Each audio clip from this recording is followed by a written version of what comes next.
Next topic जो हम लोगों ने बात करनी है, ठीक है, अभी तक हम लोगों ने क्या क्या बात कर ली कि करंट क्या होता है, चार्जेस क्या होते हैं, इलेक्ट्रिसिटी कितने कितने टाइप्स की होती है। चार्जेस हो गया, करंट हो गया, इलेक्ट्रिक करंट पढ़ लिया था, ठीक है। अब इसके बाद सबसे इंपॉर्टेंट टॉपिक जो आता है वो हम लोगों को आता है कि वोल्टेज क्या होती है, what do you mean by potential difference, ठीक है। पहले उसको समझेंगे और उसके बाद समझेंगे कि वो कहना क्या चाहता है, ठीक है। बहुत ईजी है, आप लोगों को सबको समझ आता है। एग्जाम्पल के लिए मैंने यहां से कुछ बड़े बड़े वीट बैग्स, मतलब बोरी जिसके अंदर वीट आती है, गेहूं आती है, उसको उठा के यहां से पंजाबी बाग लेके जाना है, पंजाब की तरह, ठीक है, यहां से पंजाबी बाग लेके जाना है। तो क्या वर्क डन करूंगा मैं? वर्क डन जो करूंगा मैं, तो उस वर्क डन को क्या हम लोग मेजर कर पाएंगे? हाँ कर पाएंगे, बिल्कुल कर पाएंगे। बस आपको फॉर्मूलाज आने चाहिए, you can easily do that. अब ऐसा ही होता क्या है, ध्यान से समझना। अगर मैंने यहाँ पे एक पॉजिटिव चार्ज रखा हुआ है और इसी की फील्ड में एक और पॉजिटिव चार्ज लाने की कोशिश करूं मैं, एक पॉजिटिव चार्ज ये है और इसी की फील्ड में ये वाला पॉजिटिव चार्ज ले जाने की कोशिश करूं, तो क्या ये वाला पॉजिटिव चार्ज इसको रिपेल करेगा, दूर भगाएगा? चलो समझते हो तुम, वेरी गुड, इंटेलिजेंट। अब ध्यान से समझो। अब हुआ क्या, मेरे पास यहां पे एक पॉइंट पॉजिटिव चार्ज था, बहुत छोटा सा पॉजिटिव चार्ज था, और वो ना इससे बहुत ज्यादा दूर है, मतलब मैंने तो इसको इंफिनिटी मान रखा है, बहुत दूर है तो मैंने इसको बोला इंफिनिटी है जी तू, इससे ये इनफाइनाइट दूर है, मतलब मुझे भी नहीं पता, कैलकुलेट नहीं कर पा रहा, ठीक है। तो इस इनफाइनाइट दूर एक पॉजिटिव चार्ज को उठा के इसकी फील्ड में रखने तक का work done is known as potential difference, electric potential, sorry, is known as electric potential. Repeat तो अभी मैं डेफिनेशन लिखूंगा, फिर से करूंगा, ठीक है, और बहुत इजी है, हम समझ। इसको उठाया लाइक अ वीट बैग, इंफिनिटी से उठाया और इसकी यहां पे रख दिया, यहां से उठा के यहां तक रखने में जो मेरा वर्क डन हुआ, दैट इज इलेक्ट्रिक पोटेंशियल। अब बता, ठीक है, इस डेफिनेशन को लिखता हूं, लिखूंगा और इजी लगेगी, मुश्किल लगेगी तो बता देना, फिर से समझा दूंगा, ठीक है जी। नाउ चलो जी, डेफिनेशन फटाफट से लिखते हैं।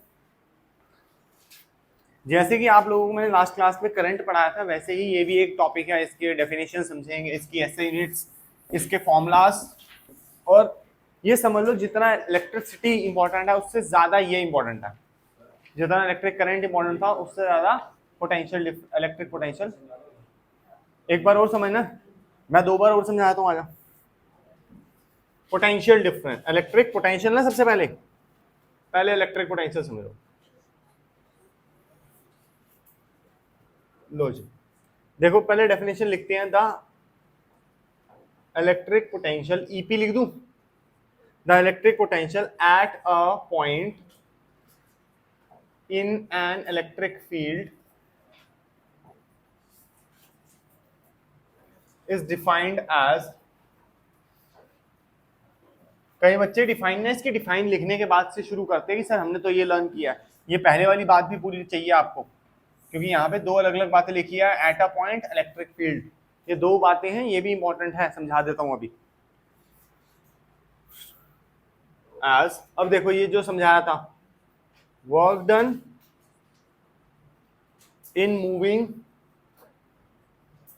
A unit positive charge from infinity to that point। लो बेटे, बहुत इजी डेफिनेशन है, कुछ नहीं है इसके अंदर। अब फोकस करते हैं, यहां पे एक पॉजिटिव चार्ज था, इलेक्ट्रिसिटी फ्लो हो रही थी इस पॉजिटिव चार्ज के पास, इसको लेके जाना है एक पॉइंट तक, ये इनफाइनाइट दूर है, ठीक है, ये वाला पॉजिटिव चार्ज इस वाले पॉजिटिव चार्ज से इनफाइनाइट दूर है, इसको उठा के यहां तक ले जाने में जो वर्क डन लगा, जो मैंने काम किया, उसको इलेक्ट्रिक पोटेंशियल बोलते हैं। आई बात समझ? अभी भी नहीं समझ आया तो और समझ। देख, जैसे हर एक टीचर की एक कैपेसिटी होती है, ठीक है, मैं अपनी कैपेसिटी बताता हूँ। स्टार्टिंग में जब मैंने पढ़ाना शुरू किया था तो मेरी कैपेसिटी थी 4-5 बच्चे, धीरे धीरे कैपेसिटी बढ़ती है, ऐसे थोड़ा ना कि एक दिन ही मैंने 500 बच्चे पढ़ाना शुरू कर दिए, ठीक है, धीरे धीरे कैपेसिटी बढ़ के 5 बच्चों तक आई कि मैं 5 बच्चों को झेल पा रहा हूँ, नहीं झेल पा रहा। उसके बाद 10 बच्चों तक आई कि मेरा विजन जो है वो 10 के 10 बच्चों को आराम से अच्छे से समझ पा रहा है, नहीं समझ पा रहा। एक एक के रिएक्शंस देख पा रहा है, उनको चीटिंग करता हुआ देख पा रहा है। उसके बाद 15 फिर 20 फिर 25 ऐसे ऐसे करते करते करते करते आज मेरी लिमिट अप्रोक्सीमेटली 50 बच्चों को एक क्लास में समझा देती है। ठीक है, 2 बैचेस को अगर कंबाइन कर लिया जाए तो मैं इजीली 2 बैचेस को देख सकता हूँ, मुझे कोई प्रॉब्लम नहीं होती। स्टार्टिंग में आती थी, धीरे धीरे मेरी पोटेंशियलिटी बढ़ती गई। लेकिन मेरी पोटेंशियलिटी बहुत कम है। जो कॉलेजेस के अंदर लेक्चरर होते हैं 500 बच्चों को आराम से पढ़ा रहे हैं। हाँ, बच्चे भी बड़े होते हैं, शानदार तरीके से पढ़ भी रहे होते हैं। जिसको नहीं पढ़ना वो तो निकल जाता है, सिंपल सा रूल है वहां का। नहीं पढ़ना क्लास के बाद खुद उठ के जाओ, कोई टेंशन नहीं। जिसने पढ़ना है वही क्लास में, दिस इज वेरी सिंपल। ठीक है, तो 500 बच्चे जो क्लास में बैठे हैं वो पढ़ने के लिए आए हैं, वो पढ़ के जाएंगे। तो जो उस प्रोफेसर की जो पोटेंशियलिटी है वो क्या है, 500। आई बात समझ, क्या पोटेंशियलिटी है उसकी, 500। तो वो जो वर्क डन कर रहा है वो 500 लोगों को आराम से समझाने का वर्क डन है उसका। आई बात समझ। अब इस वाली डेफिनेशन को जब हम लोग पोटेंशियल डिफरेंस समझेंगे तो ज्यादा और अच्छे से समझ आएगा। ठीक है, अभी के लिए इलेक्ट्रिक पोटेंशियल समझ रहा है तो ये समझ ले बस एक इलेक्ट्रॉन एक प्रोटॉन को एक जगह से दूसरी जगह लाने में जो काम किया मैंने उसको इलेक्ट्रिक पोटेंशियल बोलते हैं। अब भी किसी को नहीं समझ आया, मैं फिर से समझाने के लिए रेडी हूं, मुझे कोई तकलीफ नहीं है। अभी भी समझ नहीं आया, ठीक है, तरीका कोई है नहीं मेरे पास इसके अलावा और कोई, सबसे ज्यादा आसान तरीका ही है मेरे पास। यहां से पॉजिटिव चार्ज को उठाया, बहुत दूर था ये, ठीक है, मान लिया अफ्रीका से उठा के ला रहा हूँ। अफ्रीका से उठा के इस पॉइंट तक रखने में जो काम किया इसने, जो वर्क डन किया इसने, समझ रहा है, उसी को इलेक्ट्रिक पोटेंशियल बोलते हैं। वर्डिंग रीड करते हैं, electric potential at a point. इस पॉइंट पे इलेक्ट्रिक पोटेंशियल क्या होगा, अच्छा ये पॉइंट कहाँ है, इलेक्ट्रिक फील्ड के अंदर। चार्जेस जहां घूम फिर रहे हैं वो क्या है, एक इलेक्ट्रिक फील्ड। जहां मैग्नेटिज्म होता है उसको क्या बोलते हैं, मैग्नेटिक फील्ड, याद है ना वो। वैसे ही एक पॉइंट है, ये इलेक्ट्रिक फील्ड का एक पॉइंट है। तो उस वाले इलेक्ट्रिक पोटेंशियल को हम लोग डिफाइन कैसे करते हैं, कहते हैं वर्क डन। क्या करा आपने, वर्क डन, कितना काम किया किसके अंदर, इस पॉजिटिव चार्ज को मूव करवा के, in moving a unit positive charge from infinity, कहां पड़ा था ये, इंफिनिटी, और कहां रख दिया, इस पॉइंट पे ले जाके, यहां से उठा के यहां तक के रखने का जो काम किया उसको इलेक्ट्रिक पोटेंशियल कहते हैं। इससे इजी कुछ है भी नहीं। आया समझ, पक्का। इलेक्ट्रिक पोटेंशियल, इसका जो एसआई यूनिट होती है इसको हम वोल्ट बोलते हैं, which is denoted by V, volt, VOLT, volt. ठीक है, volt which is denoted by V. Clear है यहां तक, कोई दिक्कत परेशानी, चलें आगे।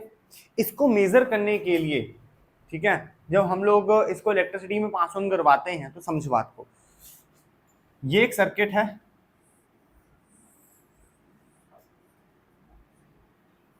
ठीक है, एक बार यहां का इलेक्ट्रिक पोटेंशियल पता कर ले और एक बार यहां का इलेक्ट्रिक पोटेंशियल पता कर ले। ठीक है, इसको पता करने के लिए मेरे पास एक मशीन आती है, इसको बोलते हैं वोल्ट मीटर। क्या बोलते हैं, वोल्ट मीटर। अब एक बात बता, अगर मुझे वोल्ट मीटर लगाना है तो मेरे को इसको हटाना पड़ेगा, और अगर मैंने इसी को हटा दिया तो वोल्टेज जीरो। भाई बैटरी हटा दी तो इलेक्ट्रिसिटी कैसे फ्लो करेगी, है ना, जीरो। और अगर मैंने यहां लगाना है और यहां लगा दिया तो भी जीरो, क्योंकि इलेक्ट्रिसिटी पास ऑन ही नहीं हो रही अब, समझ रहे हो। तो जो वोल्ट मीटर है वो होता क्या है, वो लगता है बेटा पैरेलल में। कैसे लगता है, पैरेलल में। 2 पॉइंट्स जो आप लोगों को चाहिए वो क्या कर देते हैं हम लोग, पैरेलल्स में लगाते हैं, और जैसे ही पैरेलल में हम लोग इन दोनों को एडजस्ट करते हैं तो हमारे पास क्या आता है, पोटेंशियल डिफरेंस। क्या आता है, पोटेंशियल डिफरेंस। सर आप इलेक्ट्रिक पोटेंशियल पढ़ाते पढ़ाते पोटेंशियल डिफरेंस पे कैसे पहुंच गए, है ना बेटा, देख बड़ा इजी है। यहां का इलेक्ट्रिक पोटेंशियल था मान ले 130, ठीक है, यहां का इलेक्ट्रिक पोटेंशियल था नहीं ओनली 20। यहां का कितना था 130 वोल्ट, यहां का कितना था 20 वोल्ट। आई बात समझ। अब इन दोनों का डिफरेंस निकालना है। डिफरेंस का मतलब डिफरेंस माइनस, इसको इसमें से माइनस करो, 130 माइनस 20 वी गेट, ठीक है, ट्रेन में जाते हो वहां पे लिखा हुआ होता है सब स्विचेस पे 110 वोल्ट, समझे, छोटी मोटी चीज चार्ज कर लो। ये नहीं है घर का बड़ा सा कोई सामान उठा के ले आए ये हम इस पे से अब काम करेंगे, ठीक है ना, अवन लेके चले गए, अवन लगेगा ही नहीं उस स्विच के अंदर, तो उसने इसीलिए उसको रखा हुआ है 110 वोल्ट पे। आप किसी भी इलेक्ट्रिकल अप्लायंस को उठाते हो, आप उसकी रीडिंग देख सकते हो कि वो 110 वोल्ट पे वर्क करता है, 220 पे वर्क करता है, 240 पे वर्क करता है, आपको पता लग जाएगा। और कईयों की रेंज बहुत वाइड होती है कि वो 100 से लेकर 240 तक वर्क कर सकते हैं। लाइक हमारा जो फोन का चार्जर है, ठीक है, जो हमारा लैपटॉप चार्जर है, उसकी बहुत वाइड रेंज है, ठीक है। ऐसे ही थोड़ा नादान परिंदा था तो मैंने क्या करा, मैं बाहर का खाना थोड़ा कम पसंद करता हूँ, पीना भी, ठीक है ना, मतलब पानी भी बाहर कम पसंद करता हूँ। तो अब कॉफी बनेगी तो भाई पानी डलेगा उसके अंदर, कौन सा मुझे कोई ओरिजिनल दूध डाल देगा। तो मैंने सोचा घूमने जा रहे हैं, क्यों ना इलेक्ट्रिक केटल ले जाते हैं साथ में। मैंने कहा अच्छा आइडिया, घर वाले मान गए, हाँ बढ़िया आइडिया, इलेक्ट्रिक केटल लेके जाते हैं। कुछ पहले की बात कर रहा हूँ, उस समय तो केटल रूम्स में नहीं मिलती थी, ठीक है, शायद हम लोग उस लेवल का रूम नहीं लेते होंगे, ऐसा भी हो सकता, लेकिन मिलती नहीं थी। तो इलेक्ट्रिक केटल मैं घर से ले गया। मैंने कहा फिर ट्रेन में भी क्यों ना बना ली जाए फिर, है ना, ट्रेन में वो ले लेके जाता, वो एकदम उबला हुआ पानी दे के जाता। मैंने कहा अपना पानी उबालते हैं। ट्रेन में हमने सॉकेट लगाया, टन बटन दबाया, हाँ, ऑन करा केटल। आधा घंटा बीत गया, केटल में से एक उबाला नहीं आया। मैंने सोचा कि ये स्विच खराब होगा, दूसरे स्विच पे लगाया, वो भी वर्क नहीं किया। फिर बड़ी देर बाद दिमाग जागा उसके, जब मैं पास गया मैंने कहा लग क्यों नहीं रहा, तो उसके नीचे छोटा छोटा सा मुझे दिखा 110 वोल्ट। फिर मैंने प्लग निकाला, रैप के उसको बैग में डाल दिया। सर स्विच तो था, लग भी रहा था, बटन भी दबा हुआ था। अच्छा उसमें मैंने चार्जर लगाया, चार्जर वर्क कर रहा है, लैपटॉप चार्जर लगाया वो भी वर्क कर रहा है, छोटी मोटी चीजें वर्क कर रही हैं। उसकी वोल्टेज ज्यादा थी, उसकी लिमिट ही ज्यादा थी, वो चालू ही 220 से होता है, समझे। उसकी स्टार्टिंग वोल्टेज क्या है, 200 वोल्ट टू 240 वोल्ट तक जाता है। वो इलेक्ट्रिक हीटर है ना, वो हीटर की तरह काम करता है। हीटर जो है हायर रेजिस्टेंस के होते हैं, ज्यादा इलेक्ट्रिसिटी लेते हैं, तो वो भाई वर्क ही नहीं करे, ठीक है ना। तो आप लोग किसी भी इलेक्ट्रिकल अप्लायंस को देखते हो तो उसके आगे पीछे लिखा हुआ मिल जाएगा कितने वोल्ट पे वर्क करता है, ठीक है। किसी के पास चार्जर है तो चार्जर पे भी आपको दिखा मिल जाएगा कितने पे वो वर्क करता है, ठीक है। इलेक्ट्रिक ट्यूब हो गई, एलईडी ट्यूब हो गई, इलेक्ट्रिक फैन हो गया, कोई भी इलेक्ट्रिकल अप्लायंस के ऊपर ये सारी रीडिंग आपको मिल जाएंगी। ये इसके अलावा 2-3 रीडिंग और भी मिल जाएगी, ठीक है। अच्छा आपके घर में कोई बटन होगा, उस बटन पे 32A लिखा होगा, कभी देखा किसी के भी घर पे है? नया नया घर बनाओ तो उसके बटन के ऊपर बड़ा बड़ा 32A लिखा हुआ होता है, या बटन के नीचे एग्जैक्टली लिखा हुआ होता है 32A, ठीक है, या तो 16A लिखा हुआ होगा। वो तो मैं बाद में बताऊंगा, पहले देखो लिखा हुआ है नहीं लिखा हुआ, घर जाके देख लेना, ठीक है। 22 होगा, 220V, 220 वॉट, ठीक है। और वो लिखते नहीं है, ये एम्पेयर्स ही लिखते हैं। बटन्स की केसेस की बात करो, ये बता रहा है कितना इलेक्ट्रिसिटी वो झेल सकता है। ये लिखा हुआ होगा अगर गीजर का बटन है तो, या एसी का बटन है तो, ठीक है। और ये लिखा हुआ मिलेगा नॉर्मल बटन्स पे। यूज कर करके हम हट जाता है इजीली, लेकिन जब न्यू न्यू लगते हैं वो बटन तो आपको दिख जाएगा। मॉड्यूलर के अंदर लिखा हुआ होता है, नॉर्मल वाले में कम ही लिखा हुआ है। क्लियर है?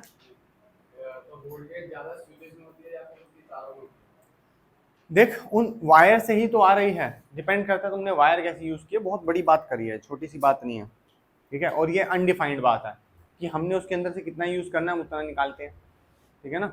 अब तो बोले मैंने इतने छोटे से सॉकेट के अंदर गीजर की तार छील के लगा दी, बस वो आखिरी बार ही लगेगी वो तार, कि उसके बाद तो वो जल जाएगी। हर एक सॉकेट की इतनी पावर है, वो कितनी हीट रेसिस्ट कर सकती है, कितनी हीट को झेल सकती है। और जब मैं बहुत ज़्यादा अमाउंट ऑफ इलेक्ट्रिसिटी लेता हूँ तो वो बहुत ज़्यादा हीट प्रोड्यूस करती है। और उतनी हीट में आपने देखा होगा बटन गल गया, बटन जल गया। ज़्यादातर गीजर के बटन के साथ ये हालात होते हैं, एवरी ईयर जल जाता है वो, नई कहानी आती है ना। देखा कभी एसी का बटन जल गया?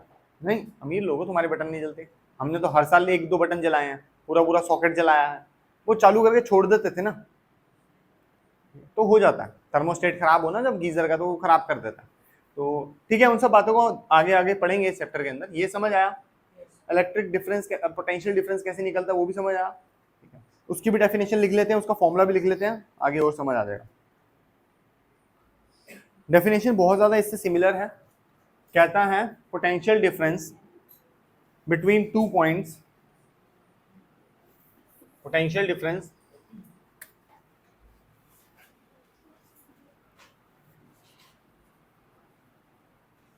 between 2 points in an electric field या electric circuit क्योंकि फील्ड तो खत्म, सर्किट पूरे का पूरा सर्किट आएगा। Is defined as the amount of work done in moving unit charge from one point to other।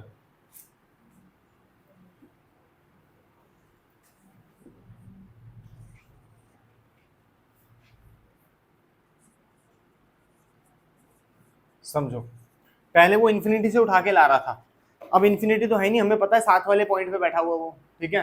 तो हम लोगों ने इन्फिनिटी की बात ना करते हुए क्या बोला, from one point to other. समझ लेते हैं इसको। Electric potential between two point and electric circuit is defined as, ऊपर देखो काम वही है, कितना वर्क डन लगेगा कि एक यूनिट चार्ज को एक पॉइंट से दूसरे पॉइंट तक पहुंचाने में, खत्म। इसमें दिक्कत आई ज्यादा, ठीक है। इसके एसआई यूनिट सेम है, वोल्ट ही है, वी।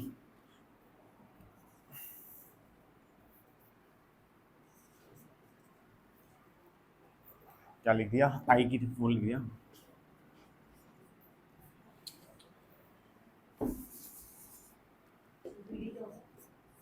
पोटेंशियल डिफरेंस, आओ देखें। अभी मैंने आपको एक टीचर वाली कहानी समझाई थी, this is the potential of that teacher, कि वो कितना वर्क कर सकता है कितने बच्चों पे, ठीक है। Work done upon quantity of charge, कितने कितने बच्चों को एक साथ चला सकता है। स्कूल में पीटी टीचर होते हैं, ठीक है, मैक्सिमम स्कूल वो पूरे के पूरे स्कूल को एक साथ चला लेता है ना। तो उनकी पोटेंशियलिटी क्या है, सबसे ज्यादा, ठीक है ना। नॉर्मल टीचर से नहीं समझते उतने बच्चे, क्योंकि पीटी टीचर ने बात तो करनी नहीं है सीधा, ठीक है ना। हाँ, हाथों पे, तभी तो बच्चे समझेंगे ना, ठीक है। नॉट अलाउड, तभी बच्चे बिगड़े हुए तुम्हारे स्कूल के सारे। अगर अलाउड होता ना, वो भी सारे सीधे होते एकदम। हाँ, ये एक जो मारना छोड़ दिया ना, तब से बच्चों का डर ही खत्म हो गया। आओ देखिए इधर, potential difference equal to work done upon quantity of charge, कि कितना वर्क डन होगा कितने क्वांटिटी ऑफ चार्ज को मूव करवाने के लिए। कि मान ले पूरे स्कूल के बच्चों को एक साथ मूव करवाना, तो उसको कितना वर्क डन लगेगा, that is what we call the potential difference. आई बात समझ यहाँ तक? हाँ जी। अच्छा, वर्क की एसआई यूनिट क्या होती है सिद्धि? वर्क की एसआई यूनिट क्या होती है?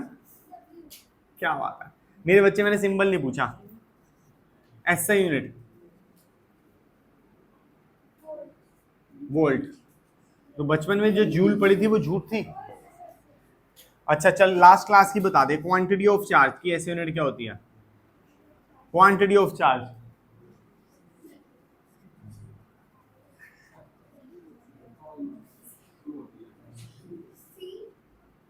हाँ, सी कूलम। ऐसे ही पोटेंशियल डिफरेंस की अभी थोड़ी देर पहले लिखी थी, विच इज वोल्ट। चलें आगे, यहां तक कोई दिक्कत परेशानी? अच्छा, पोटेंशियल डिफरेंस को मेजर करने के लिए कौन सी चीज आती है? Volt meter. और वोल्ट मीटर कैसे लगता है? Parallel to the circuit. लगा के दिखाया, बताया भी था पैरेलल लगेगा, मना क्यों कर रहा है? लगाया तो हुआ।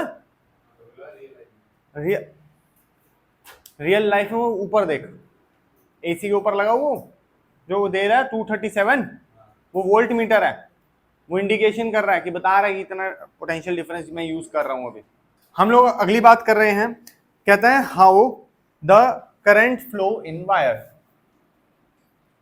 ठीक है। थोड़ा सा वायर को चेक करते हैं, वायर में करंट फ्लो कैसे करता है। देखो जी, it's just like a class. जब क्लास में टीचर नहीं होता तो बच्चे कैसे उड़दंग मचा रहे होते, पता है ना। एक गया हुआ है किसी के पास, एक आया हुआ है किसी के पास, एक हवा में उड़ रहा है, वो वॉशरूम कहे जाएगा ऐसे, एक फोन देख रहा है, यहीं बैठे हुए फोन देख रहा है, यहीं बस, एक ऊपर एक नीचे। लेकिन जैसे ही हम इनको अटैच करते हैं एक सर्किट से, और सर्किट में लगाते हैं पोटेंशियल डिफरेंस, ठीक है, मतलब कि पोटेंशियल डिफरेंस मतलब वो पीटी टीचर आ गए, पीटी टीचर देख के सारे कैसे, है ना, वरना चपेट पड़ेगी बेटी, ऐसे होता था, आजकल का पता नहीं।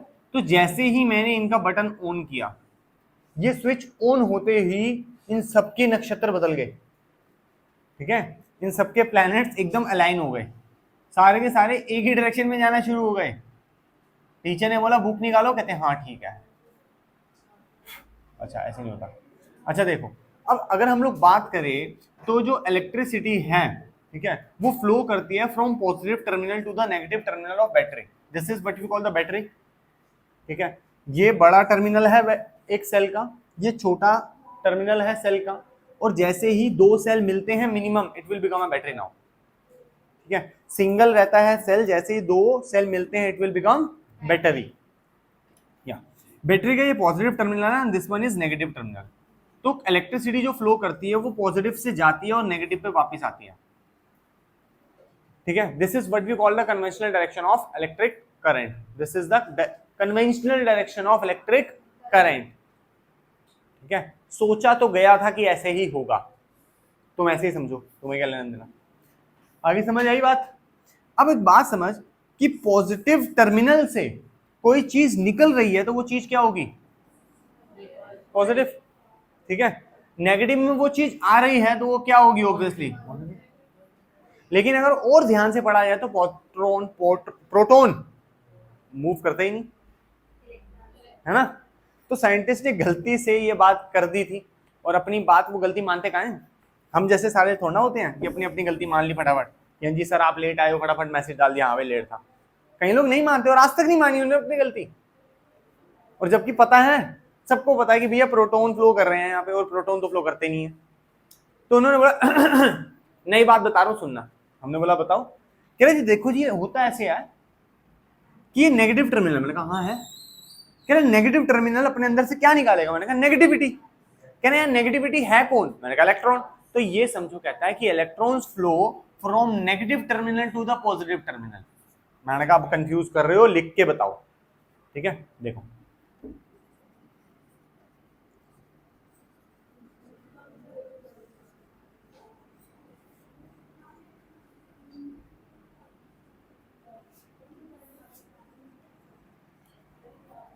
इलेक्ट्रिसिटी की जो डायरेक्शन है कन्वेंशनल डायरेक्शन एक्चुअली, ठीक है, that is from positive terminal to the negative terminal. लेकिन अगर इलेक्ट्रॉन्स की बात की जाए, वो फ्लो करते हैं नेगेटिव टर्मिनल से पॉजिटिव टर्मिनल तक। एग्जैक्टली उसका उल्टा। क्यों उल्टा? क्योंकि जो उन्होंने बात करी थी वो प्रोटॉन की करी थी, और अब जो वो बात कर रहे हैं वो इलेक्ट्रॉन्स की कर रहे हैं। इलेक्ट्रॉन्स कहां से निकलेगी? नेगेटिव रॉड से निकलेगी, यहीं से तो निकलेंगे इलेक्ट्रॉन्स। और प्रोटॉन कहां से निकलेंगे? ये। तो इसका मतलब हुआ कि जो इलेक्ट्रिसिटी की डायरेक्शन है वो एग्जैक्टली क्या है? ऑपोजिट है। ठीक है, इलेक्ट्रिसिटी की डायरेक्शन क्या है? Opposite to direction of electrons. आई बात समझ? यहां तक कोई बात दिक्कत परेशानी क्लियर है सब? बच्चे बिल्कुल बात तो ठीक कर रहे हैं। ऑपोजिट कैसे है? देख बात को समझ। ये मन गढ़ंत कहानी थी जो मैंने मिटा दी, मन से बनाई हुई बात थी। ठीक है, वो बाद में जब एक्सपेरिमेंट्स हुए तो पता लगा ये बात गलत है, लेकिन साइंटिस्ट मान नहीं रहे अपनी बात गलती। ठीक है, मैंने इरेज करके तुझे सही बात बताई है।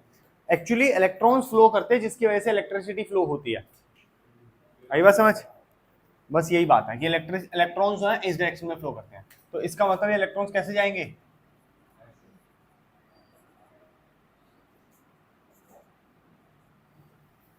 आई बात समझ? जबकि इलेक्ट्रिसिटी की डायरेक्शन क्या है? कोई ऐसा बच्चा जिसको ये वाली बात ना समझ आई हो कि ये क्या समझा रहे हो आप? इलेक्ट्रॉन्स इलेक्ट्रिसिटी की डायरेक्शन। अच्छा सबको समझ आ गई? ठीक है, सिंपल सी बात है यार, इसके अंदर कुछ बचा ही नहीं है। हैं कर रहे हो। बनाते हैं, देख फिर से समझना, फिर से समझ। ये नेगेटिव टर्मिनल है, नेगेटिव टर्मिनल अपने अंदर से नेगेटिविटी निकालेगा। नेगेटिव होता कौन है? इलेक्ट्रॉन। तो इलेक्ट्रॉन फ्लो कहां से करेंगे? नेगेटिव टर्मिनल से घूम के कहां आएंगे? पॉजिटिव टर्मिनल में। डन हो गई। Conventional direction of electric current जो बनी थी पहले, वो प्रोटॉन को सोच के बनी थी। ठीक है, बाद में पता लगा कि प्रोटॉन फ्लो नहीं करते, लेकिन जो उस समय बनी थी उन्होंने क्या बोला था? प्रोटॉन क्या होगा? पॉजिटिव टर्मिनल से निकलेगा और घूम के कहां आ जाएगा? तो इसलिए इलेक्ट्रिक करंट की डायरेक्शन आज भी वो लोग क्या बोलते हैं? From positive to negative. लेकिन इलेक्ट्रॉन कैसे मूव करते हैं? From negative to. सिंपल है। अब बताओ क्या नहीं समझ आया? सही तो बेटी जो लिखा हुआ है, रह गया जो लिखा हुआ वही ठीक है। लिखना पेपर में दोनों ही लिख सकते हो, दोनों ही करेक्ट है इन लोगों के हिसाब से। ठीक है।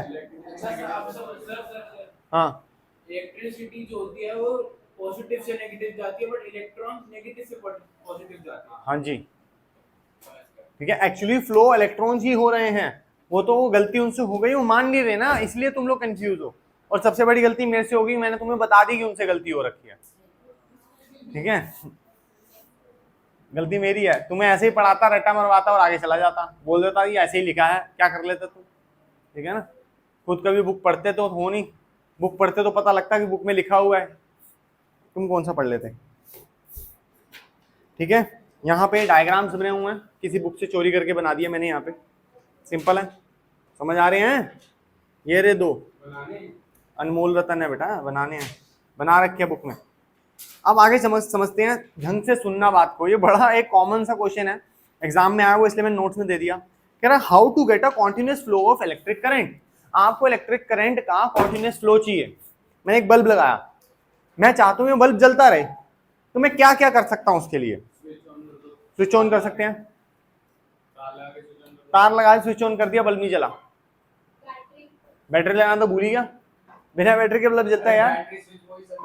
वही सब नहीं, उसने वही बात करी है, हंसी आएगी तेरे को सुन के। सुन, the simplest way to maintain a potential difference between the two ends of the conductor so as to get a continuous flow of electric current is to connect the conductor between terminal of cell or a battery। कह रहा है जो wire है, wire के बीच में ये battery या cell लगा देना, फिर कॉन्टिन्यूस फ्लो होगा, जो कि हमने करा है, ठीक है। तुम बोलोगे सर ये तो बट ऑब्वियस सी बात थी, ये बट ऑब्वियस क्वेश्चन आ गया था पेपर में, बच्चे सोचते रह गए कि ऐसा कैसे हो सकता, ये तो बड़ी मुश्किल बात पूछनी चाहिए, नहीं ये क्या बात पूछ ली कि बैटरी लगाएंगे, और किससे होता है बेटा? बोला तो सही कि एक सेल लगाया है, छोटी चीज है तो चल जाएगा, क्या दिक्कत है? मेरे को एक एलईडी बल्ब जलाना है, सिंगल बल्ब, इस सिंगल से चल जाएगा। ये तो बहुत बड़ा है, एक बटन सेल आता है जो हमारी घड़ियों में लगता है, आजकल तो हम चार्ज करते हैं, उससे पहले जो सेल लगते रहे बटन सेल आता छोटा सा, ठीक है। और तूने देखा होगा भाई के पास वो अलग सी कलर निकलती हैं, वो जी शॉक की वो नहीं आती वॉच, उसमें बटन दबाओ तो एक बड़े सारे रंग निकलते हैं उसमें से, हाँ, तो वो एलईडी बल्ब्स हैं। एक छोटे से सेल ने 3-4 एलईडी बल्ब चला दी, वो भी पैटर्न वाइज। पूरी बैटरी चला रहा है वो अलग बात है, पूरी घड़ी घुमा रहा है वो भी एक बात है। तो इतना काम वो एक सेल कर सकता है। अब इसका मतलब ये नहीं है कि मैं एक सेल को डालू एक एसी के अंदर, बोलूं चल के दिखा एसी। हर किसी चीज का अपना अपना एक इलेक्ट्रिक पोटेंशियल है, अपना अपना करंट है, उसको कितना करंट में वो चलेगा खाली वही बताएगा। उसका पोटेंशियल डिफरेंस देख, 243 दिखा रहा, अभी 237 पे आ जाएगा, 235 पे आएगा, 238 पे रहेगा, 240 पे रहता है, तो वो बता रहा है कि इतना दोगे तो चलूंगा। और जो आपने एक बैटरी लगाई है दीदी, दैट इज फॉर 1.5 वोल्ट, ठीक है। जो बैटरी हम लोग लगाते हैं, यूज करते हैं घर के अंदर, सेल के अंदर, वो जो सेल है दिस इज 1.5 वोल्ट ओनली। और 3 वोल्ट पे तो हमारा चलता है रिमोट, एसी का रिमोट चलता है बेटा, 2 ही लगी होती है उसमें, 1.5 प्लस 1.5 दैट इज 3 वोल्ट, समझे। 3 वोल्ट से तो खाली, हाँ सेल बैटरी मतलब सेल, ऐसे करके, ऐसे ढक्कन नहीं है जो ऐसे करके तो लगाते हैं ना बटन का बंद, ऐसे टन टन टन चलता है, वो खाली रिमोट चल रहा है। ये मत बोलना सर देखो चल तो गया रिमोट से पूरा का पूरा एसी, ठीक है। हाँ, वो उसको कनेक्ट नहीं करोगे वो नहीं चलेगा, यहाँ तक कि इन्वर्टर से भी नहीं चलता। घर में इन्वर्टर लगा होगा, जनरेटर तो नहीं लगा रखा किसी ने घर में, इन्वर्टर ही लगा हुआ है, छोटी सी बैटरी, इतनी सी बैटरी बस, है ना, उससे पंखे लाइट ही चल सकते हैं, ज्यादा है तो कूलर चला ले बस, एसी सोचना भी मत, पाप है। मैंने एक दिन, मतलब थोड़ा शौक है मुझे प्रोटीन शेक पीने का, बनाना शेक, तो अब लाइट चली गई, तो हमारे घर में एक ही स्विच है जो बैटरी से चलता है। पापा ने समझदार कि सारे लगा देंगे उन्होंने, सारे चला देने हैं, खाली एक है कि घर में किसी को नहीं पता, मुझे पता वो वाला, ठीक है ना। तो मैं गया, मैंने मिक्सी लगाई उसके अंदर, बटन दबाया, 2 बार मिक्सी घूमी, उसके बाद बैटरी खत्म, समझ रहा है? फूक नहीं गई, बंद हो गई, डिफ्यूज हो गई, समझा। सारी की सारी एक साथ यूज करूंगा। फिर थोड़ा सा बाद में समझ आया कि 750 वाट की तो मिक्सर ग्राइंडर है हमारा, बस एक इलेक्ट्रिक ट्यूब पता है कितने वोल्ट की होती है? आजकल एलईडी चलती है बेटे 20 वॉट, एलईडी ही है, मेरे घर में एलईडी 40 वॉट की है, एलईडी 40 वॉट की। तुमने बेटा शोरूम खोला होगा तो उसमें 40 भी लग सकती है, 40 छोड़ 200 वॉट की भी आती है जो रस्तों पे लगती है, स्ट्रीट लाइट जो होती है, ठीक है। तो कहाँ 20 वॉट की सारी एलईडी जलाते हुए, 60 to 70 वॉट का पंखा चलाते हुए, और कहाँ एक ही बारी में इन सबको निचोड़ते हुए, है ना, फर्क तो है। वो बात अलग है, हमारी शायद बैटरी भी पुरानी होगी इसलिए शायद डिफ्यूज होगी जल्दी। वो क्या होता है जिसमें डीजल डालते हैं, वो जनरेटर है, छोटा सा था मेरे घर में पहले, चला उससे डिपेंड करता है वो पावर कितनी जनरेट करता है।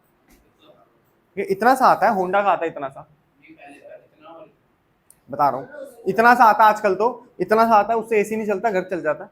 इतना बड़ा ले ले, एक एसी चला आराम से चला देगा। और सर जब वो तार उसमें लगे होते शादी वाले में मेरे बैठा हूं, तो बड़े जनरेटर्स है ना बेटा, वो उसका क्या काम होता है? यही तो काम है उसका, इलेक्ट्रिसिटी जनरेट करना है उसका काम। सर इतने बड़े डालते रहते हैं। तो बेटा देखना इतना बड़ा, वो भी तो जलेगा ना, पूरा का पूरा बैंकेट हॉल है, वो चलेगा ना उससे, समझा। या तारों की कुंडी मार के लेगा, चोरी करके लाएगा तार, पोटेंशियल डिफरेंस हाई है ना, बहुत सारी लाइट्स, बहुत सारे पंखे, बहुत सारे फराटे शराटे। हाँ जी, इसमें बेटा वो पानी नहीं है, वो आप लोग एसिडिक वाटर डालते हैं उसके अंदर। एसिडिक वाटर डलता है क्योंकि हमारी जो बैटरीज हैं, ठीक है, उसके अंदर एसिडिक वाटर नहीं डालेगा तो कंडक्टिविटी नहीं करती उनकी प्लेट्स के बीच में, ठीक है। आजकल जो नई आई हैं जिसे हम लोग लिथियम आयन बैटरीज बोलते हैं, उसमें कुछ पानी वानी डालने की जरूरत नहीं है, गाड़ी में जो पहले से ही है, अभी भी गाड़ी में नहीं लगती। वो जो आजकल जो इलेक्ट्रिक कार्स आई हैं उसमें लिथियम आयन लगती है, गाड़ी के अंदर जो नॉर्मल बैटरी लगी है उसमें पानी डलता है। इलेक्ट्रिक कार्स में लिथियम आयन डलती है, उसमें पानी डालने की जरूरत नहीं है, 8-8 10-10 साल डालने की जरूरत है क्योंकि उसमें डलता ही नहीं है पानी। लेकिन जो हमारी कार के अंदर, नॉर्मल कार के अंदर एक बैटरी लगी है उसमें पानी वानी डलता है, एसिडिक वाटर बोलते हैं, ठीक है। अगर वो खत्म हो जाए तो वो जल्दी डिस्चार्ज हो जाती है, फिर इलेक्ट्रिसिटी फ्लो नहीं कर पाती ना, दो प्लेट्स के बीच में इलेक्ट्रिसिटी फ्लो करनी होती है। चले, चलो ये हो गया, चार्जेस कैसे फ्लो करते हैं समझ आ गया। देखो जी, छोटी मोटी बातें हैं, आधी बातें तो मैंने आपको वैसे ही बता दी हैं, कुछ सिंबल्स हैं, ठीक है, कैसे चीजें दिखती हैं उनके बारे में बात कर रहा है। कुछ सिंबल्स हैं हमारे पास, जैसे कि स्ट्रेट लाइन बना दी जाए तो इसे हम लोग वायर बोलते हैं, ये दिल बना दिया जाए तो इसको बल्ब बोलते हैं, और अगर ये जल जाए तो बोलते हैं बल्ब जल गया, ठीक है, ग्लोइंग बल्ब है। दो बार देख सकते हैं। बेटा एक ही बल्ब है, बीच में टंगस्टन का डिजाइन बनाया हुआ उन्होंने, ठीक है, हाँ ठीक है।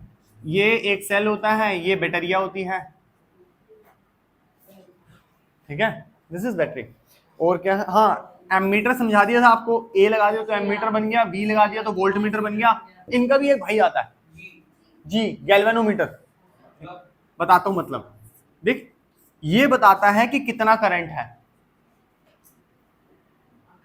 ये बताता है कि कितना पोटेंशियल डिफरेंस है, ये बताता है कि करंट है या नहीं है, बस कितना है कितना नहीं है ये नहीं बताएगा, है या नहीं, बस हाँ बस बस बस, कम है ज्यादा उसको कोई फर्क नहीं पड़ता, बताएगा है या नहीं बस। यस सर, ज्यादा और कम तो आप इससे चेक करोगे, सॉरी इससे करंट चेक करोगे, ज्यादा है तो, ठीक है बस। तो ये सब बातें इनको भी देखना होता है। V से वोल्ट मीटर बेटे, अभी जो बताया था पोटेंशियल डिफरेंस इसको मेजर करता था, that is measured by volt meter. अच्छा ध्यान से देखना, जो कंफ्यूजिंग है वो भी बताता हूं। अब बता, इस रास्ते पे स्पीड ऑफ कार हाई हो सकती है? नहीं, स्लो हो जाएगी, इसलिए इसका नाम है resistance, which resist the electricity to flow, ठीक है। अब ध्यान से देख,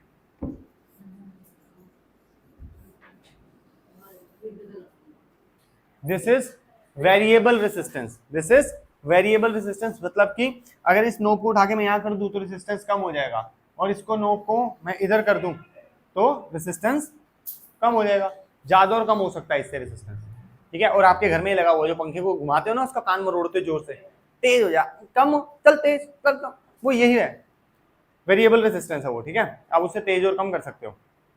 अच्छा जी, ये तो एक बार रेसिस्टेंस लग गया। आपके जो लैपटॉप्स हैं, जो फोन्स है, उसके अंदर ये बहुत सारे रेसिस्टेंस लगे हुए होते हैं, ठीक है। किसी चीज में इलेक्ट्रिसिटी ज्यादा देनी है तो रेसिस्टेंस हटा देते हैं, किसी में कम देनी है रेसिस्टेंस लगा देते हैं, क्योंकि बैटरी तो एक ही है, वो तो सेम पावर देगी सबको, लेकिन सबको सेम पावर देगी तो चीजें खराब नहीं हो जाएंगी। एक छोटे से एलईडी को भी उतनी पावर दे रही है, एक बड़े पंखे को भी उतनी पावर दे रही है, मजाक चल रहा है? नहीं, तो अलग अलग पावर दी जाती है, समझे। हाँ, आपने देखो घर में इलेक्ट्रिक चार्जर जो होता है, चार्जर इज व्हाट, वो बताता है कि भैया इतना ही इलेक्ट्रिसिटी जाने देना है। जो अडाप्टर होता है आपका वो बताता है इतनी इलेक्ट्रिसिटी जाने देना है। अदरवाइज तार छील के जब 2 तार लगा के जरा कंप्यूटर में लगा के देखियो, वो आखिरी दिन होगा कंप्यूटर का। और क्या, पावर की तार निकाल के लगाइयो और सीधा लगा दियो विदाउट अडाप्टर, सारा का सारा चार्जेस एक साथ ही चले जाएंगे विदाउट रेजिस्टेंस। बस गया। मशीन में तो ऐसे ही लगाते हो, किसमें? Drill machine. ड्रिल मशीन में। तो ड्रिल मशीन के अंदर खुद के अंदर पूरा प्रोसीजर है, समझे? उसको तो पूरा पावर दे दे, कोई दिक्कत नहीं। उनके अंदर खुद के अंदर वो उनका ना एक आती है चीज, वो मोटर है ना, उसके अंदर रेजिस्टेंस होता है, तेरे को पता नहीं है। ड्रिल मशीन में यहाँ आता है एक बटन आता है, उसकी एक पावर मेंटेन करने वाली आती है। मेरे पास पड़ी है ड्रिल मशीन, हैमर बोलता हूँ मैं उसको। जैसे हेयर ड्रायर में भी होता हेयर ड्रायर के अंदर रहे बेटा, उन सब चीजों के अंदर है। वो कितना पावर उसको चाहिए उसके हिसाब से, समझा? जिसके अंदर नहीं है उसका अडेप्टर बनता है। चले, अदरवाइज ज्यादा करंट आया तो वो फूक जाएंगे, खराब हो जाएंगे, फ्यूज हो जाएंगे। इसके अलावा भी बहुत सारी चीजें हैं हमारे पास। हाँ जी, देखो जी, ध्यान से देखो, एक सर्किट के अंदर ये लगा हुआ है, मतलब ये रहा एक सर्किट, ये तार तोड़ रखी है, क्या इलेक्ट्रिसिटी कंडक्ट होगी? हाँ जी, नहीं। तो इलेक्ट्रिसिटी कंडक्ट नहीं होगी तो ये दिल जलेगा हमारा? नहीं जलेगा। और जैसे ही मैंने, अच्छा इसको ओपन सर्किट बोलते हैं। सर्किट कैसा है? ओपन है, खुला हुआ सर्किट है दीदी। ओपन सर्किट के अंदर इलेक्ट्रिसिटी पास ऑन नहीं हो सकती, सिंपल सी बात, ठीक है। ओपन सर्किट मतलब कि स्विच ऑफ है, स्विच ऑफ है ना, इलेक्ट्रिसिटी पास ऑन नहीं हो रही ना, ले भाई सर्किट क्लोज कर देते हैं। अब इलेक्ट्रिसिटी पास ऑन होगी, इसका मतलब बटन ऑन हो गया है, स्विच। अरे हो जाएगा बेटा, अभी जा रहा है ना, दिल ग्लो करेगा कि नहीं करेगा? क्लियर है? ये भी हो गया। इलेक्ट्रिसिटी